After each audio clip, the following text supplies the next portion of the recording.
దేవుని యొక్క అతి పరిశుద్ధమైన నామానికి మహిమ కలుగును గాక. ఆమెన్ చెప్పట్లేదు ఎవరు? ఆమెన్ ఆమెన్ అని అంటే అలాగా అవును గాక. ఆమెన్ అనువాడునైనా యేసుక్రీస్తుకి మరొక పేరు ఆమెన్. మేము దాదాపు 2 సంవత్సరాలు అవుతూ ఉంది. మరి మంగళవారపు కూడిక ఇలాగే మొదలు పెట్టినప్పుడు మరి మన సహోదరులు శ్యాము వాళ్ళ బిల్డింగ్ పైన ఇలాగే చాలాసేపు, ఇప్పుడంటే సమయం మీరు వెళ్ళిపోతారు, టైం అయిపోతుందని ఉండేది, కానీ అప్పట్లో అయితే ఆరాధన అంటే మ్యాక్సిమం 4-5 పాటలు పాడేవాళ్ళం. మేము 4-5 పాటలు పాడేవాళ్ళం. అప్పుడు ఆరాధన అంటే 4-5 పాటలు పాడేవాళ్ళం.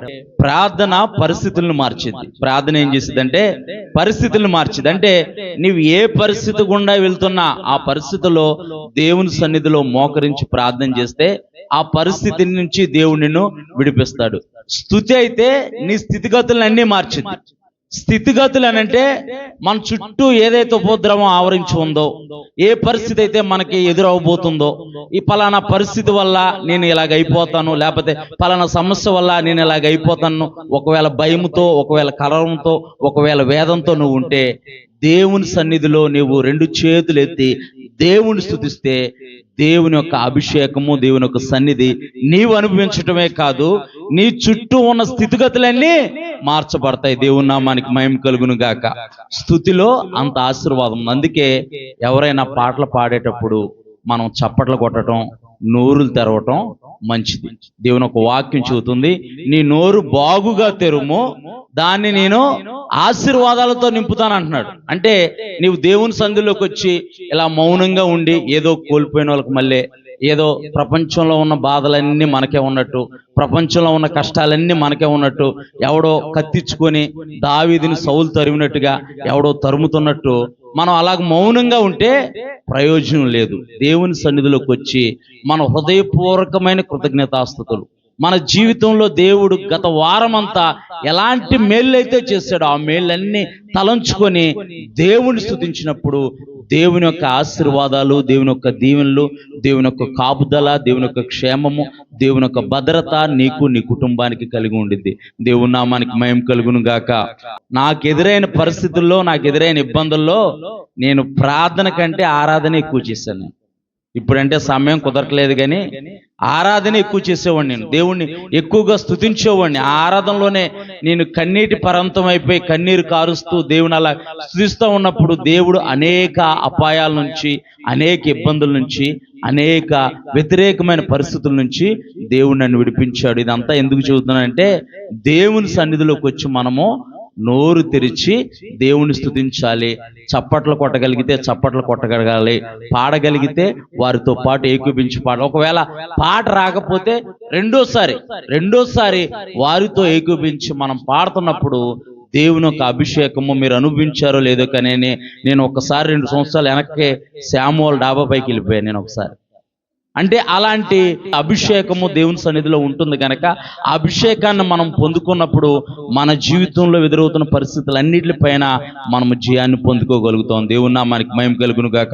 చూద్దాం ఈ రాత్రికాల సమయంలో పరిశుద్ధ గ్రంథమైన బైబిల్లో నుంచి యాకోబు రాసిన పత్రిక, కొత్త నిబంధన గ్రంథంలోంచి, కొత్త నిబంధనలోంచి యాకోబు రాసిన పత్రిక, పేజీ నంబర్ 210 పేజీ. యాకోబు రాసిన పత్రిక మొదటి అధ్యాయము 26వ వచనం. మొదటి అధ్యాయము 26వ వచనం. యాకోబు రాసిన పత్రిక మొదటి అధ్యాయము 26వ వచనం.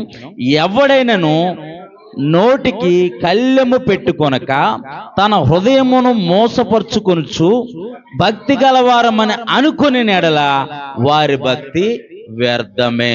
ప్రార్థన చేసుకుందాం.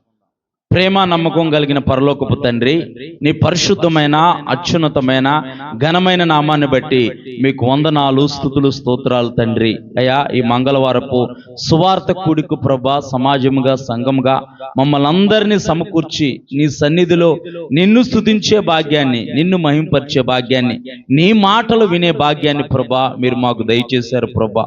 అవును ప్రభా, మనుషులు మాట్లాడితే ప్రయోజనం లేదు, కానీ జీవం గల నీ వాక్కుతో ప్రభా నాతో, మా అందరితో మీరు మాట్లాడండి ప్రభా. నీ మాటలే మా జీవితాల్ని అయా కడతాయని ఆయన, నీ మాటలే మా జీవితాన్ని వెలిగిస్తాయని ఆయన, నీ మాటలు తండ్రి ప్రభా అగ్ని వంటివి నాయన, నీ మాటలు చాకలవని సబ్బు వంటివి నాయన, నీ మాటలు తండ్రి ప్రభా మాటలు ప్రాణాంత మూలుగుల్లోకి విభజించినంత మట్టుకు దూరుచు నాయన, అయా శోధిస్తూ పరిశోధిస్తూ ప్రభా మమ్మల్ని పరిశుద్ధపరిచే నీ మాటల ద్వారా మీరు మాతో మాట్లాడండి నాయన. అయా విన్న మాటలు మా హృదయాల్లో మేము ముద్రించుకొని దాని ప్రకారం మేము జీవిస్తూ ప్రభా 30 60 100 మేము ఫలించి నీ నిత్యరాజ్యంలో నీతో పాటు యుగయుగాలు ఉండే భాగ్యాన్ని మా అందరికీ మీరు దయచేయమని యేసు పరిశుద్ధ నామమున ప్రార్థిస్తున్నాం పరమ తండ్రి, ఆమేన్. పరిశుద్ధ గ్రంథంలో నుంచి యాకోబు రాసిన పత్రిక 1వ అధ్యాయము 26వ వచనం ఒకసారి చదువుకుందాం. ఎవడైనను నోటికి కళ్ళెము పెట్టుకొనక తన హృదయమును మోసపరుచుకొనుచు భక్తి గలవారమని అనుకునే యెడల వారి భక్తి వ్యర్థమే. దేవుని యొక్క వాక్యం చెబుతుంది, ఎవడైనను తన నోటికి కళ్ళెము పెట్టుకొనక అంటే తన నోటిని కాచుకొనక, తన నోటిని భద్రం చేసుకొను కనుక దేవుని ఒక వాక్యం చెబుతుంది, హృదయము నిండిన దాన్ని బట్టి నోరు మాట్లాడుతుందంట. అంటే హృదయంలో మనం ఏదైతే మన తలంపులోకి వచ్చిన ఆలోచన హృదయంలో స్టోరేజ్ అయింది. ఎక్కడైంది? మన తలంపులోకి వచ్చిన ఆలోచన హృదయంలో స్టోరేజ్ అయింది. అది సందర్భానుసారంగా బయటకు వస్తూ ఉండిద్ది. అది సందర్భానుసారంగా బయటకు వస్తూ ఉండిద్ది. దేవుని ఒక వాక్యం చెబుతుంది, ఎవడైనను నోటికి కళ్ళెము పెట్టుకొనక తన హృదయమును మోసం చేసుకొనుచు భక్తి గలవారమని అనుకునే యెడల వాని భక్తి వ్యర్థమే. నోటికి కళ్ళెము పెట్టుకోవటం అంటే తన నోటిని భద్రంగా కాచుకోవాలి. మన మాటలు ఎలా ఉండాలని పరిశుద్ధ గ్రంథమైన బైబిల్ చెబుతుందనంటే ఉప్పు వేసినట్టుగా ఉండాలంట. మంచి కూర వండుతున్నాం, మంచి కూర వండుతాం, మంచి కూరలో ఉప్పే లేదనుకో, మసాలా వేసాం, దానికి కావాల్సిన ఇంగ్రీడియంట్స్ అన్ని దాంట్లో సమపాలలో దాంట్లో వేసాం, కానీ ఉప్పే లేదు. భోజన పంక్తిలో కూర్చున్నప్పుడు భోజనంలో వడ్డిస్తా ఉంటే ఏమంటారు? ఏమండి సాంబార్ సూపర్ గా ఉంది కానీ ఉప్పు లేదండి అంటారు. ఏమంటారు? సాంబార్ సూపర్ గా ఉంది కానీ ఉప్పు లేదండి. అంటే మటన్ కర్రీ చాలా బాగుంది కానీ దాంట్లో ఉప్పు లేదండి. ఉప్పు నిస్సారమైతే ప్రయోజనం లేదని దేవుని యొక్క వాక్యము చెబుతుంది. మన మాటలు ఎలా ఉండాలంట? ఉప్పు వేసినట్టుగా, మన మాటలు ఉప్పు వేసినట్టుగా ఉండాలంట. చూద్దాం పరిశుద్ధ గ్రంథమైన బైబిల్లో నుంచి 34వ కీర్తన 11వ వచనం నుంచి, 34వ కీర్తన 11వ నుంచి, పిల్లలారా మీరు వచ్చి నా మాటలు వినుడి, యెహోవా యందలి భయభక్తులు మీకు నేర్పెదను.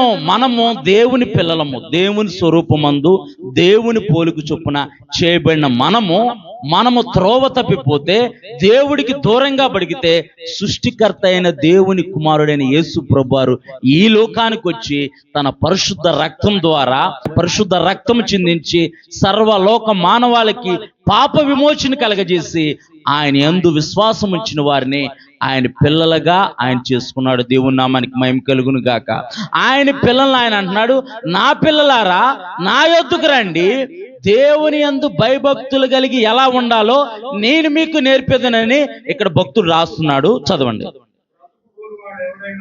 బ్రతుకగోడు వాడు ఎవడైనా ఉన్నాడా? మేలు నొందుచు అనేక దినములు బ్రతకగోడు వాడు ఎవడైనా ఉన్నాడా? నా జీవితంలో మేలు లేవండి. నా జీవితంలో పరిస్థితి చూస్తే ఎక్కడేసిన గొంగలే అక్కడే ఉందని నువ్వు అనుకుంటున్నావా? నా బ్రతుకు మోడు బారిపోయినట్టుంది, నా బ్రతుకు సమస్యలతో వేదనతో ఇబ్బందితో ఉందని నువ్వు అనుకుంటున్నావా? మొట్టమొదటిగా మనం చదువుకుందాం యాకోబు రాసిన పత్రిక. మన నోటికి మనం ఏం చేసుకోవాలంట? కళ్ళెం పెట్టుకోవాలంట. మన నోటిని మనం కాచుకోవాలి, మన నోటికి మనం కళ్ళెం పెట్టుకోవాలి. ఒకవేళ మన నోటికి మనం కళ్ళెం పెట్టుకోకపోతే మన హృదయాన్ని మనం మోసపరుచుకొని వ్యర్థమైన భక్తి చేస్తున్నామని చెప్పేసి అక్కడ యాకోబు భక్తుడు రాస్తున్నాడు. ఇక్కడ దేవుని ఒక వాక్యం చెబుతుంది, ఇక్కడ భక్తుడు రాస్తూ అంటున్నాడు, బ్రతకగోడు వారు ఎవడైనా ఉన్నాడా? మేలు నొందుచు అనేక దినములు బ్రతకగోడు. అంటే ఎలా బ్రతకాలంట? మేలులతో మనం బ్రతకాలనంటే, మేలులతో మనం జీవించాలంటే, నా జీవితంలో మేలేమీ జరగట్లేదు అండి అని అంటే, ఎందుకు మేలు జరగట్లేదు, ఎందుకు మనం ఆస్వాదింపబడట్లేదు, ఎందుకు ఆశీర్వాదాలు పొందుకోవట్లేదు ఇక్కడ రాశాడు స్పష్టంగా. కింద మనం చదివితే గనక, బ్రతుకుగోడు వాడు ఎవడైనా ఉన్నాడా, మేలు నొందుచు అనేక దినములు బ్రతుకుగోడు వాడు ఉన్నాడా, చెడ్డ మాటలు పలుకుకుండా నీ నాలుకను, కపటమైన మాటలు పలకకుండా నీ పెదవులను కాచుకొనుము. ఏం చేయాలంట? చెడ్డ మాటలు పలకకుండా, చెడ్డ మాటలు పలకకుండా. మన నోటిలో చెడ్డ మాటలు ఉండకూడదు. చెడ్డ మాటలు అంటే అసహ్యమైన మాటలు మనము మాట్లాడకూడదు. దేవుని యొక్క పరిశుద్ధమైన రక్తంలో కడగబడిన మనము కృతజ్ఞత వచ్చినాలే, ఆశీర్వాదపు వచ్చినాలే మనం పలికేవారిగా ఉండాలి. మన మాటల ద్వారా ఎవరైనా జీవితాన్ని ఆపదలో, ఇరుకులో, ఇబ్బందులో ఉన్నవారి జీవితాన్ని కట్టేటట్టుగా ఉండాలి. కానీ వాడు చేసుకున్నాడు అందుకే వాడి జీవితం అట్టయింది అనకూడదు. మనం లోకం అలాగే మాట్లాడుద్ది. లోకం ఏం చేసిద్ది? వాడికి అలాగే అవ్వాలి, వాడి జీవితం అలాగే అవ్వాలి, వాడు చేసుకున్నాడు, వాడు మంచోడు కాదండి అందుకే అలా. వాడు మంచోడు అవునో కాదో దేవుడు తీరుస్తాడు తీర్పు. మనం ఎందుకు తీర్చటం? దేవుడు తీర్పుతాడు తీర్పు. పగ తీర్చుట నా పనని దేవుని యొక్క వాక్యం చెబుతుంది. బ్రతకగోడు వాడు ఎవడైనా ఉన్నాడా, మేలు నొందుచు అనేక, అంటే దేవుడు మన జీవితాల్లో మేలు చేస్తాడని మనకు తెలుసు.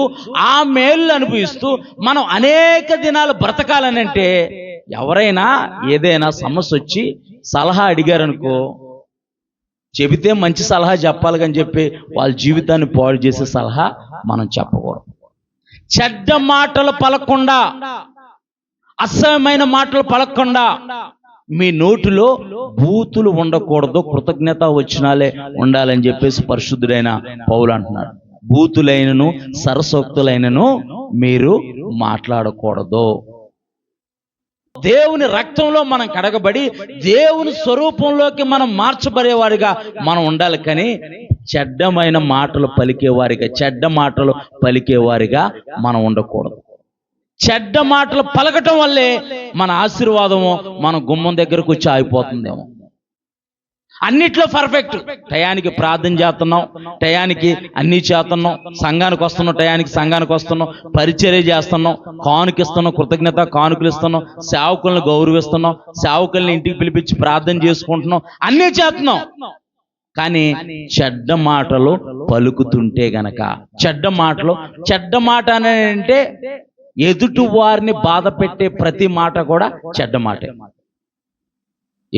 మన వల్ల ఎదుటి వారిని బాధ పెట్టే ప్రతి మాట కూడా చెడ్డ మాటే.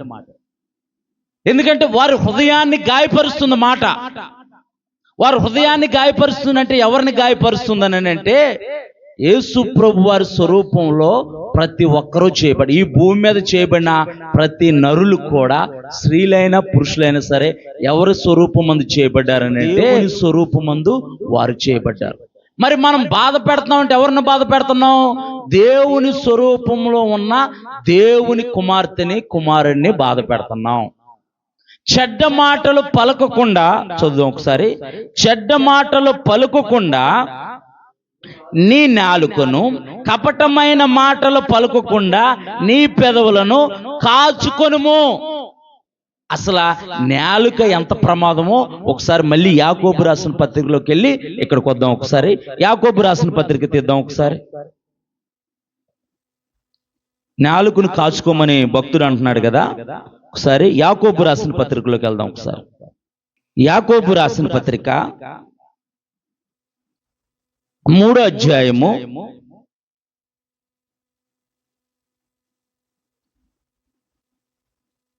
2వ వచనం కాడ నుంచి చదువుదాం. అనేక విషయంలో మనందరము తప్పిపోచున్నాము. మాట తప్పని ఎడల అట్టివాడు లోపము లేనివాడై తన సర్వ శరీరమును స్వాధీనమందుంచుకొనిన శక్తి అంటే అంటే మాట ఇచ్చి మాట తప్పకుండా ఉంటే, చేస్తానంటే చేస్తానంటాం, చేయనంటే చేయనంటాం, కుదిరితే కుదిరిద్ది అంటాం, కుదరకపోతే కుదరదంటాం. యేసు ప్రభు వారు అంటారు, నీ సహోదరుడు ఎవరైనా వచ్చి 1 కిలోమీటర్ దూరం రమ్మంటే నువ్వు వాడితో పాటు 10 కిలోమీటర్ల దూరం వెళ్ళి అంటున్నారు. వాడితో పాటు 10 కిలోమీటర్ల దూరం వెళ్ళి, అంటే చేస్తానంటే చేస్తానని చెప్పు, చేయనంటే చేయనని చెప్పు, ఇస్తానంటే ఇస్తానని చెప్పు, ఎవనంటే ఎవనని చెప్పు. ఇచ్చిన తర్వాత ఏకు మేకే కూర్చోకూడదు, అదే ప్రమాదం అంటున్నాడు ఇక్కడ. ఇచ్చిన తర్వాత ఏకు మేకే కూర్చుంటేనే ప్రమాదం అంటున్నాడు. మాట యందు తప్పని ఎడల, చదువు ఒకసారి, మాట యందు తప్పని ఎడల అట్టివాడు లోపము లేనివాడై తన సర్వ శరీరమును స్వాధీనముంచుకొనిన శక్తి గలవాడగును.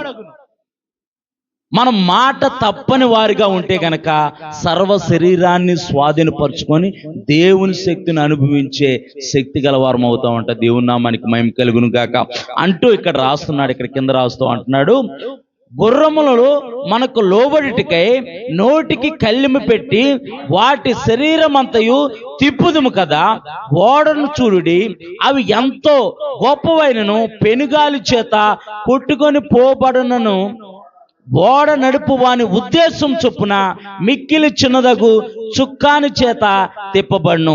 అలాగనే నేలకు కూడా చిన్న అవయవమై బహుగా అదిరిపడి, ఏం చేసిందంట? బహుగా అదిరిపడింది. లోకంలో ఒక సామెత ఉన్నది, నరం లేని నాలుకండి 40 రకాలుగా తిరిగిద్దంట. నరం లేని నాలుకండి 4-5 మాటలు ఎక్కువ మాట్లాడిద్దంట. 4-5 ఎక్కువ మాటలు మాట్లాడితే కుదరదు అంటుంది దేవుని ఒక వాక్యం.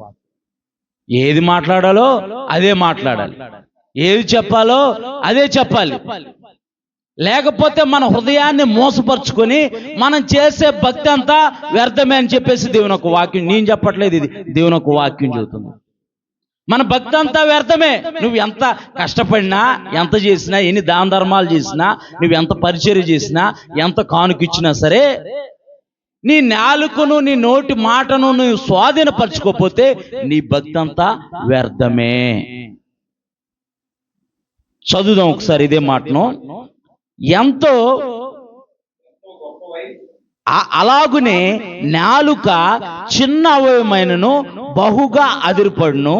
ఎంత కొంచెము నిప్పు ఎంత విస్తారమైన అడవిని తగలబెట్టును. నాలుక అగ్నియే.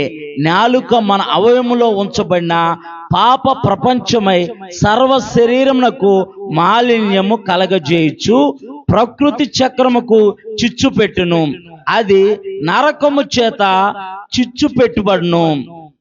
మృగపక్షి సర్ప చర్మంలో ప్రతి జాతియు నరుని చేత సాధు జాలును సాధు ఆయన గాని ఏ నరుడు నాలుకను సాధు చేయ నేరడు. అది మరణకరమైన విషముతో నిండినది, అది నిర్గలకమైన దుష్టత్వమే. దీనితో తండ్రి అయిన దేవుణ్ణి స్తుతించుతము, దీనితో దేవుని పోలికగా పుట్టిన మనుషులను శపించము. ఒక్క నోటి నుండి ఆశీర్వచనము శాపమును బయలు వెళ్ళును. నా సహోదరులారా, అలాగా ఉండకూడదు. నీటి బుగ్గలో ఒక్క జల నుండి తీయని నీరు, చేదు నీరు ఊరునా. యాకోబు భక్తుడు రాస్తూ అంటున్నాడు, నాలుక శరీరంలో ఉంచబడి అదిరిపడే స్వభావం కలది, కానీ దాన్ని దేవుని మాటకు లోబడి మన నోటిని మనం కళ్ళెం వేసుకొని, మన నోటికి మన నాలుకకు మనం కళ్ళెం వేసుకొని మనము దేవుని మాటకు లోబడే వారిగా, దేవుని యందు భయభక్తులు కలిగి దేవుడు చెప్పిన మాటల యందు మనము దృష్టి ఉంచి ఆయన ఆజ్ఞలు ఆయన కట్టడలు అనుసరించి మనం నడుచుకునే వారిగా ఉండాలంట. చిన్న అవయవమే కానీ బహుగా అదిరిపడుతూ ఉండేది, చిచ్చు పెట్టే స్వభావం కలిగిద్ది. ఒక్క నోటి నుండియే తండ్రి అయిన దేవుణ్ణి స్తుతిస్తున్నాము, ఒక్క నోటి నుండియే దేవుని పోలికగా పుట్టిన మనుషులను కూడా శపిస్తున్నాము. నా సహోదరులారా, అలాగుండకూడదు. ఒక్క జల నుండియే, ఒక్క నీటి బుగ్గ నుండియే మంచి నీరు, చేదు నీరు ఊరునా. మన స్వభావము దేవునికి విరోధంగా ఉంటే దేవుని యందు మనము భయభక్తులుగా ఉండేవారంగా కాదు, యథార్థమైన భక్తి చేస్తున్నట్టు కాదు. మన స్వనీతిని ఆధారం చేసుకొని మనం బ్రతుకుతున్నట్టు. అందుకే మొదటగా మనం చదువుకుందాం దేవుని యొక్క వాక్యము. మన నోటికి మనం కళ్ళెం పెట్టుకోకపోతే, మన నోటిని మనం కాచుకోకపోతే, మన హృదయాన్ని మనం మోసపరుచుకొని వ్యర్థమైన భక్తి చేస్తున్నాము. ఒకసారి మళ్ళీ కీర్తన గ్రంథం దగ్గరకు వచ్చేసేద్దాం. కీర్తన దగ్గరకు వద్దాం. 34వ కీర్తన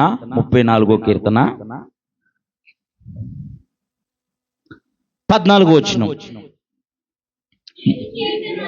కీడు చేయటం మాని మేలు చేయము, సమాధానం వెతికి దానిని వెంటాడము. దేవుని నామానికి మహిమ కలుగును గాక.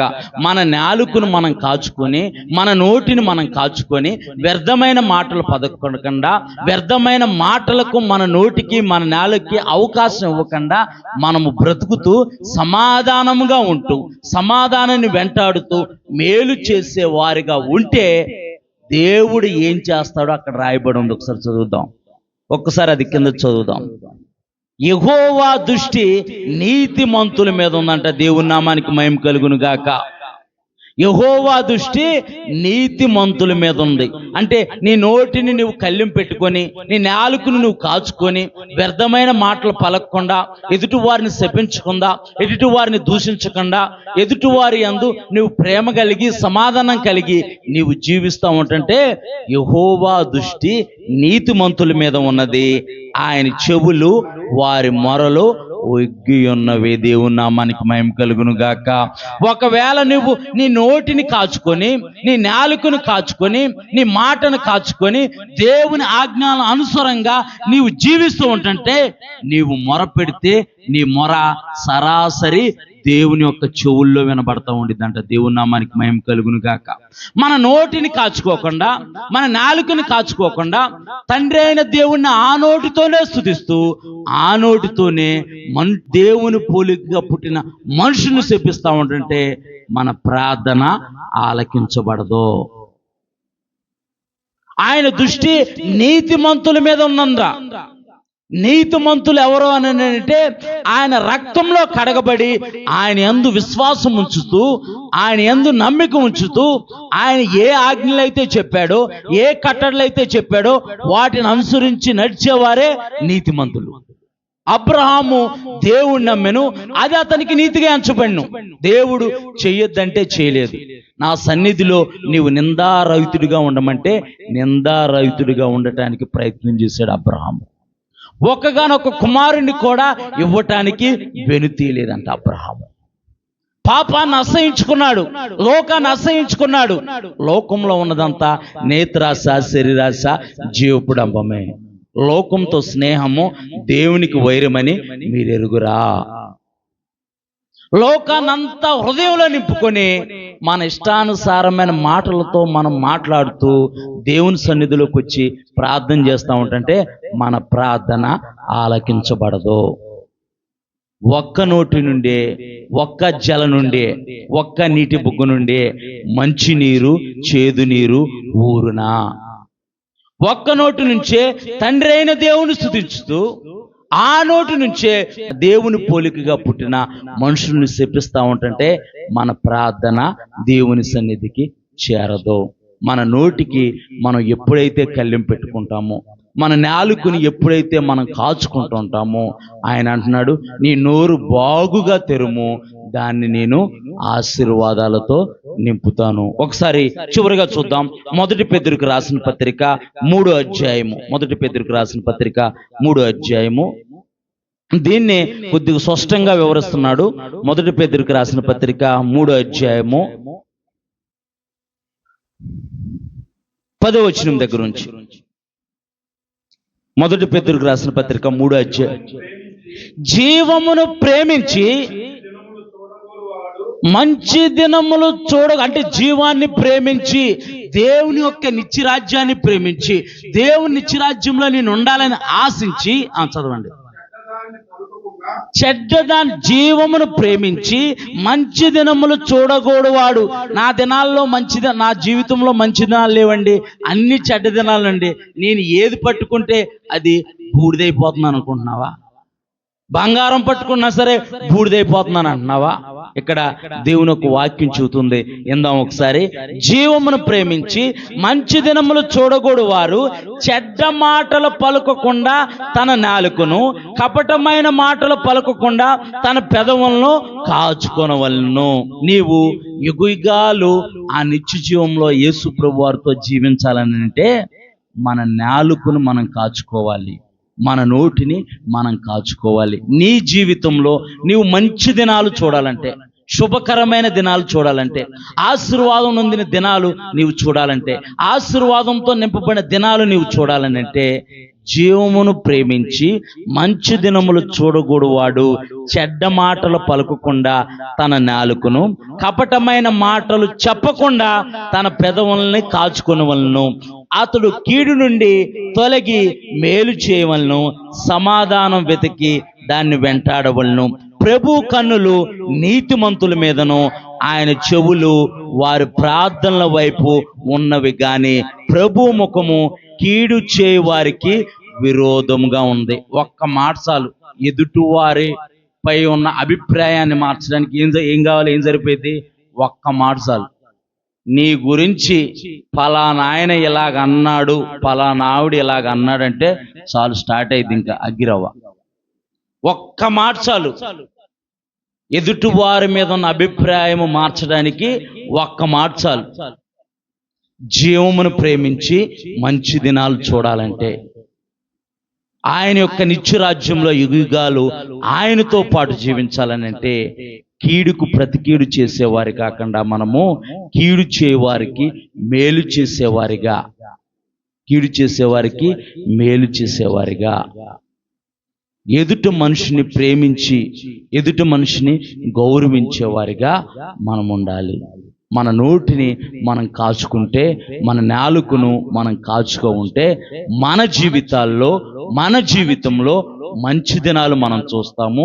ఆశీర్వాదము నుండి ఆశీర్వాదాన్ని అనుభవించే దినాలు మన జీవితాల్లో మనం చూస్తాము. నేను సేవలోకి వచ్చిన తొలి దినాల్లో నాకు మామూలుగా ఉండేది కాదు కోపం. ఇట్లా కనపడుతున్నాను కానీ నలిగిపోయి ఉన్నాను కాబట్టి అయిపోయింది. ఇంకా ఏదో అంటారు, సామెత ఉండిద్ది అనమాట, చచ్చిపోయిన పాముని ఎంత కొట్టినా ప్రయోజనం ఏంటి అన్నట్టు. ఎంత కోపం ఉండేదని అంటే అసలు వచ్చేసేది, అసలు ఎవడన్నా ఏదైనా మాట్లాడినా లేకపోతే పక్కన ఏదైనా కూర్చుంటే పక్కన వాతావరణం బాగలేకపోయినా సరే నేను అసలు ఉండేవాడిని కదా అక్కడ. అలా ఉండేది నా పరిస్థితి. మనము మార్పు నొందిన బిడ్డల వలె ఉండాలని ప్రభువు కోరుకుంటున్నాడు. ఎందుకంటే ఇట్టి వారిదే పరలోక రాజ్యం అంటున్నాడు. మార్పు నొందిన బిడ్డల వల్ల వారైతేనే వారిదే పరలోక రాజ్యం అని చెప్పేసి ప్రభు వారు చెబుతున్నారు. మన నోటిని మనము కళ్ళెం పెట్టుకొని మాటలు మాట్లాడేటప్పుడు మనము 1-2 సార్లు ఆలోచించి, నా మాట వల్ల ఎవరికైనా ప్రయోజనం ఉందా, నా మాటల వల్ల ఎవరైనా బాధపడుతున్నారా, నా మాటల వల్ల ఎవరైనా ఇబ్బంది పడుతున్నారా. కొన్నిసార్లు ఆనంద్ పాస్టర్ గారు అంటూ ఉంటారు, మేము కొంత సహోదరులు అందరినీ కలుస్తూ ఉంటాం. వారు కొంతమంది వాళ్ళకి జరిగే సిచ్యువేషన్ నుంచి చెబుతూ ఉంటుంటే ఆనంద్ పాస్టర్, మనకెందుకన్నా అవన్నీ, మనకెందుకు అయినా వదిలేసేయండి అని అంటూ ఉంటారు. మనకెందుకు అవన్నీ వదిలేసేయండి, అవన్నీ ఎందుకు, ఎవడో గురించి మనకెందుకు డిస్టర్బెన్స్, టైం వేస్ట్, ఒకడి గురించి మనకెందుకు, ఆవిడ గురించి మనం మాట్లాడుకోవడం ఎందుకు, ప్రయోజనం ఏంటి మనకేంటి, ఎందుకు, వదిలేసేయని అంటాం. అంటే ఎదుటి వారిని బాధ పెట్టే విధంగా మనం మాట్లాడకూడదు. ఒకవేళ దానివల్లే మనకు వచ్చే ఆశీర్వాదము గుమ్మం దగ్గరకు వచ్చి అలా ఆగిపోయి ఎదురు చూస్తుందేమో. ఎప్పుడు మనము మార్పు నొందితే అప్పుడు మన గుమ్మంలోకి దేవుని యొక్క ఆశీర్వాదాలు అడుగు పెడతాయి. చాలా మంది అంటూ ఉంటారు, భూ సంబంధమైన ఆశీర్వాదాలు ఏం అవసరం లేదండి, పరలోక సంబంధమైన ఆశీర్వాదాలే కావాలంటారు. అబద్ధం అది. అబ్రహాము దగ్గర నుంచి చివర ప్రకటన గ్రంథం వరకు కూడా ప్రతి భక్తుడు భూ సంబంధమైన ఆశీర్వాదాలు దేవుడిచ్చాడు. అవి నేనిచ్చేది కాదు, అవి దేవుడిచ్చాడు, వాటిని మనం అనుభవించాలి. సృష్టి ఆరంభంలో దేవుడు ఆదామును అవ్వను సృజించి భూమి అంతటి పైన అధికారం ఇచ్చాడు. సముద్రంలో ఉన్న చేపల పైన, సముద్రం పైన, సమస్తం పైన అధికారం. నాకు ఇలాంటివన్నీ ఏమి ఇష్టం ఉండవు అంటే అదంతా అబద్ధం.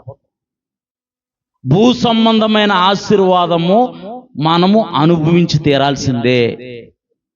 లాజరు అనను ధనవంతుడు వృత్తాంతం ఎందుకు చెప్పాడంటే ధనికుల కొరకు చెప్పాడు. దేవుణ్ణి ప్రేమించకుండా ఉండే వారి కొరకు చెప్పింది అది. నేను లాజర్ లాగే ఉంటానండి, లాజర్ లాగే పరలోకం వెళ్తానని అంటే నీ ఇష్టం, అది ఎవడో ఏం చేయాలి. అబ్రహాము ఎలా జీవించాడో పరిశుద్ధ గ్రంథమైన బైబిల్ చదివితే తెలిసిద్ది. ఇస్సాకు ఎలా జీవించాడో పరిశుద్ధ గ్రంథమైన బైబిల్ చదివితే తెలిసిద్ది. యాకోబు ఎలా జీవించాడో, ఎబ్బేజు ఎలా జీవించాడో, యోబు కోల్పోయినా సరే నమ్మకంగా ఉంటే రెండంతలుగా జీవించాడు. ఎందుకనంటే ఉదయం లేచిన దగ్గర నుంచి బ్రష్ చేయాలంటే పేస్ట్ కావాలి, కడుపుకు కాఫీ కావాలి, టిఫిన్ కావాలి, వాటన్నిటికీ ఏం కావాలి? డబ్బు కావాలి. డబ్బు ఎవరిచ్చారు? దేవుడిచ్చాడు. మంచి పరిచర్య చేయాలని అంటే పైసా కావాలి. దేవుడిచ్చిన వనరుల్ని మనం అనుభవించాలి. నీవు అనుభవించటం వల్ల నీ ద్వారా దేవుడు మహిమపరుస్తాడు. దేవుని ఒక వాక్యం చూస్తే మీరు బహుగా ఫలించడం వల్ల నా తండ్రి మహిమపరుస్తాడు. దేవుడు అంటున్నాడు మీరు ఫలించి అభివృద్ధి చెంది భూమిని నింపుడి అని దేవుని ఒక వాక్యం. అందుకేనంటే ఇక్కడ దేవుని ఒక వాక్యం చూద్దంటే నీ దినాల్లో మంచి దినాలు నువ్వు చూడాలంటే, మేలులు చూడాలంటే అన్న దాని గురించి చెబుతున్నాను. నేను నాకు ఏమీ అవసరం లేదని అంటే నీ ఇష్టం. నీ జీవితంలో నువ్వు దేవుని యొక్క ఆశీర్వాదాన్ని అనుభవిస్తేనే సంపూర్ణంగా నీవు దేవుని యొక్క నిత్యరాజ్యంలో ఉన్న వాటిని కూడా నువ్వు అనుభవించగలుగుతావు. ఈ భూ సంబంధమైన ఆశీర్వాదాలు దేవుడు మనకి ఇచ్చాడు. ఆయన ఇచ్చాడు. నువ్వు ఇచ్చేది నేను ఇచ్చేది కాదు. ఇవన్నీ ఆయన ఇచ్చాడు. ఆయన ఇచ్చిన వనరుల్ని మనము సద్వినియోగం చేసుకోవాలంటే మనం ఈ భూమి మీద యథార్థమైన భక్తి చేస్తే అవన్నీ నీ ఎదురుగా వచ్చి నుంచుంటాయి. మనమేం వాటి కోసం పాకులాడాల్సిన నువ్వు యథార్థమైన భక్తి చేస్తూ ఉంటుంటే అవన్నీ ఆటోమేటిక్గా దేవుడు ఒక్కొక్క డోర్ తెరుస్తూ ఉంటాడు. అవన్నీ వచ్చి నీ ఎదురుగా నుంచుంటాయి. వాటినన్నిటినీ నీవు అనుభవిస్తూ క్రీస్తు స్వరూపంలో, క్రీస్తు పోలు చొప్పున నీవు మార్చబడి ఆ గొర్రెపిల్ల వివాహ మహోత్సవంలో ఆయన స్తుతిస్తూ ఆయనతో పాటు యుగాలు జీవించాలన్నదే దేవుని యొక్క ఆకాంక్ష, కోరిక ఉంది. అట్టి కృప దేవుడు మనందరికీ దయచేయునుగాక. ఆమేన్. అందరము మోకరిద్దాం. అందరము మోకరించి ప్రార్థన చేద్దాం. అవును ప్రభా, అయ్యా నా నోటిని నేను కట్టుకోలేకపోతున్నానేమో, నా మాటల్ని నేను అదుపు చేసుకోలేకపోతున్నానేమో, దానివల్లే ఒకవేళ నా జీవితంలో నేను మేళ్ళు పొందుకోలేకపోతున్నానేమో, దానివల్లే నేను ఆశీర్వాదాలు పొందుకోలేకపోతున్నానేమో, దానివల్లే ఆశీర్వాదాలకి అడ్డుకట్టగా ఉందేమో. అయ్యా దయతో ఈ రాత్రికాల సమయంలో నన్ను జ్ఞాపకం చేసుకో ప్రభా, నన్ను జ్ఞాపకం చేసుకో. అయ్యా నీ వద్దకు వచ్చిన వారిని మీరు ఏమాత్రము త్రోసివేసే దేవుడు కాదు నాయన. అయ్యా కృపగల తండ్రి, కరుణా వాత్సల్యత గల దేవా, దావీదు కుమారుడా అయ్యా తండ్రి కనుకరించు నాయన. అయ్యా నోటి నుంచి ప్రభా నేను పలికిన వ్యర్థమైన మాటలన్నింటినీ క్షమించు ప్రభా. అయ్యా నీ స్వరూపంలోకి, నీ పోలికలోకి నన్ను మార్చు ప్రభా. నీ గుణగణాలతో నింపునే ప్రభా. నీ గుణాతిశయాల్ని ప్రచురించే భాగ్యాన్ని నాకు దయచే ప్రభా. అయా నా నోటితో నిన్ను స్తుతించేవారిగా, నా నోటితో ఎదుటివారిని ప్రభ కట్టే విధంగా, ఎదుటివారిని ప్రోత్సహించే విధంగా, ఎదుటివారికి మేలు కలిగే విధంగా ప్రభా నా మాటలు ఉండాలి ప్రభా. నాయన నా నోటిని ముట్టు ప్రభా, నా నాలుకను ముట్టు ప్రభా, నన్ను దర్శించు ప్రభా. నాలో ఉన్న ప్రభా తలంపులు, ఆలోచనలు, ఉద్దేశాలన్నిటిని ప్రభా నీ పరిశుద్ధమైన రక్తంతో కడుగు నాయన. ఈ రాత్రికాల సమయంలో ఆయన ఒప్పుకుంటే తీర్పు పొందకపోదుము అని అంటుంది. ఒప్పుకొని విడిచిపెట్టువాడు దేవుని యొక్క కనికిరాన్ని పొందుకుంటాము. ఈ రాత్రికాల సమయంలో మనము ఆస్వాదింపబడాలని, మనము మేలులతో నింపబడాలని, మనము దేవుని స్వరూపంలోకి మార్చబడాలని దేవుడు మరొక అవకాశాన్ని మనకిచ్చాడు. ప్రియమైన దేవుని సంగమా, ఈ అవకాశాన్ని జారవిడ్చుకోకు, ఈ అవకాశాన్ని తునీకరించకు. దేవుని మాటల వల్ల మనము జీవిస్తున్నాము. దేవుని నామానికి మహిమ కలుగును గాక. అయ్యా నీ పరిశుద్ధమైన రక్తంతో నన్ను కడిగి పవిత్రపరిచి ఇక నుంచి నేను ప్రభా నీకు అనుకూలమైన ప్రభా మాటలు మాట్లాడే విధంగా, మంచి మాటలు నా నోటి నుంచి వచ్చే విధంగా, కృతజ్ఞతా వచనమే నా నోటి నుంచి వచ్చే విధంగా ప్రభా అయా నా నోటిని ముట్టండి ప్రభా, నా నోటిని మీరు దర్శించండి ప్రభా. అయా నన్ను దర్శించండి ప్రభా, అయా నన్ను దర్శించండి ప్రభా, నా హృదయాన్ని దర్శించండి ప్రభా. అయా నన్ను పరిశుద్ధపరచండి ప్రభా, నన్ను పవిత్రపరచండి ప్రభా. నీకు వందనాలు నాయనా, నీకు వందనాలు నాయనా, నీకు స్తోత్రాలు ప్రభా. ఈ రాత్రికాల సమయంలో ప్రభా అయా మీ మాటలతో మీరు మాట్లాడారు ప్రభా. అవును ప్రభా, మీరు మాట్లాడితేనే మా జీవితాలు మార్చబడతాయి నాయన, మీరు మాట్లాడితేనే మా జీవితాలు కట్టబడతాయి ప్రభా. మేము ఎక్కడ చిక్కబడి ఉన్నామో, ఎక్కడ పట్టబడి ఉన్నామో, ఎక్కడ పడిపోయామో నీకు మాత్రమే తెలుసు ప్రభా. నీవు హృదయాంతరంగాల్ని పరిశోధించే దేవుడివి, హృదయాంతరంగాల్ని పరిశీలించే దేవుడివి నాయన. ఈ రాత్రికాల సమయంలో ప్రభా అయా నీ పరిశుద్ధ రక్తంతో ప్రభా అయా కూడి వచ్చిన మందరినీ మీరు కడిగి పవిత్రపరిచి ప్రభా అయా నిన్ను గణపరిచే మాటలు, నిన్ను మహింపరిచే మాటలు, ఎదుటి వారికి మా మాటల వల్ల ఎటువంటి హాని జరగకుండా ఉండే మాటలు ప్రభా మా నోటి నుంచి మీరు పలికించమని ప్రభా మా నాలుకను మా నోటిని ప్రభా మీ కృపగల హస్తాలకు అప్పచెబుతూ యేసు పరిశుద్ధ నామములో ప్రార్థిస్తున్నాము తండ్రి, ఆమేన్. Please repentance everyone. అందరూ కూడా మీ పశ్చాత్తాప హృదయాలు కలిగిన వారై దేవునిలో కొనసాగవలే ఈ రాత్రికాల సమయంలో. చెంచల మనసాడించు బ్రతుకు వాటను వంచన చేసి నడుపును తప్పు బాటను. చెంచల మనసాడించు బ్రతుకు వాటను వంచన చేసి నడుపును తప్పు బాటను. అంతరంగమును పరిశీలించు యేసయ్యా, స్థిర మనసుతో నీ దారిలో సాగనిమ్మయా. అంతరంగమును పరిశీలించు యేసయ్యా, స్థిర మనసుతో నీ దారిలో సాగనిమ్మయా. మదిని కోవెలగా మలచుకోవయా, నా హృదిని రారాజుగా నిలచిపోవయా. మనసున్న మంచి దేవా, నీ మనసు నాకిచ్చావా. మనసు మలినమైన నాకై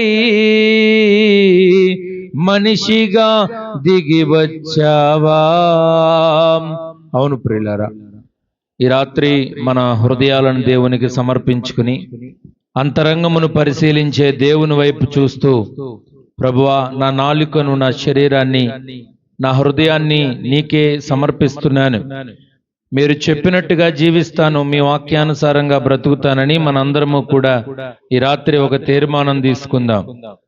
ఇంకా ఎవరైనా మారు మనసు పొందకపోతే, రక్షణ పొందకపోతే, దేవుణ్ణి తెలుసుకోకపోతే దయచేసి ఈ రాత్రి విన్న మాటలను బట్టి రాకడ సమీపంగా ఉందని గుర్తెరిగి దేవుని రాజ్య వ్యాప్తిలో మీరు కూడా పాలిభాగస్తులవ్వాలని, దేవుని రాజ్యములో మీరు కూడా ఉండాలని ప్రభు పేరట మీకు తెలియచేసుకుంటూ